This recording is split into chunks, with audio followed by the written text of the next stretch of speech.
સૌરાષ્ટ્ર એટલે આપણા ભારતમાં એવું કહેવામાં આવે છે કે દિવાળી આવે ને એટલે હરેક ઘરે બાયું જેમ જેમ દિવાળી આવે ને એમ બધું સાફ સફાઈનું કામ કરવા મળે અને બધું ધૂં પાડે ને ધૂં જાળા કરે ને કોઈ તપાવે ને ગાડલા તપાવે ને ઘઉં તપાવે અને બધા ધૂં જાળા કરે ને કે ધનતેરસ આવે એટલે કંકાસ કાઢવાનો એમ કહેવામાં આવે.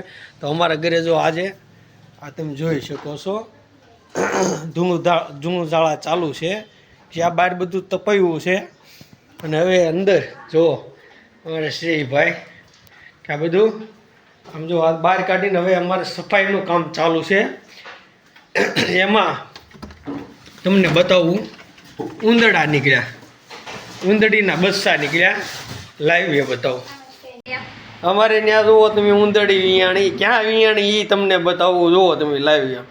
હા ધૂમ દાળા કરવા કાઢ્યા ને તો એટલા ઉંદરડા જો આમ જો ઉંદરડાને બચ્ચા જો કેવા હે આ કેટલા સમય થાય વિયાણા છે ને હે આમ જોઈએ તમને કોઈ કાંઈક બીજું લાગે પણ છે આ ઉંદરડાના બચ્ચા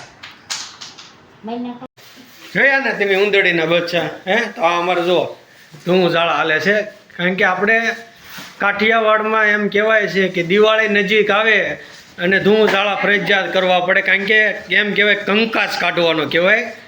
કંકાસ તો સમજ્યા પણ 12 મહિનાનું બધું આ કાઢવાની વાત હોય. અને અમારા શ્રેયભાઈ જો ડિસ્કો કરે છે કારણ કે વેકેશન પડી ગયું ભાઈને ને આ બધા ખોખા આમ જો બધું હવે ધીરે ધીરે ગોઠવવાનું ચાલુ થઈ ગયું છે. પછી આ બેડમાં સાફ કરશે, આ બધું ઉપર તો સાફ થઈ ગયું, માળિયા બાળિયા બધું.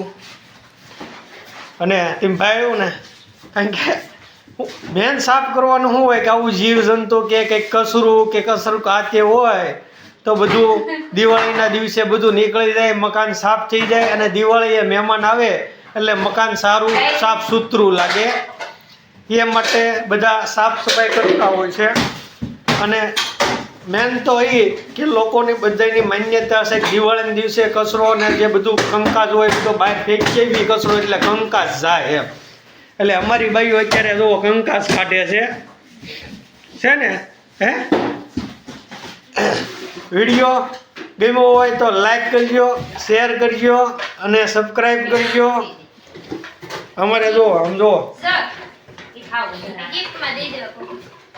અમારે કેવું લાગે કે જગ છે ને કોકને ગિફ્ટમાં દઈ દેવા છે કંકાસ.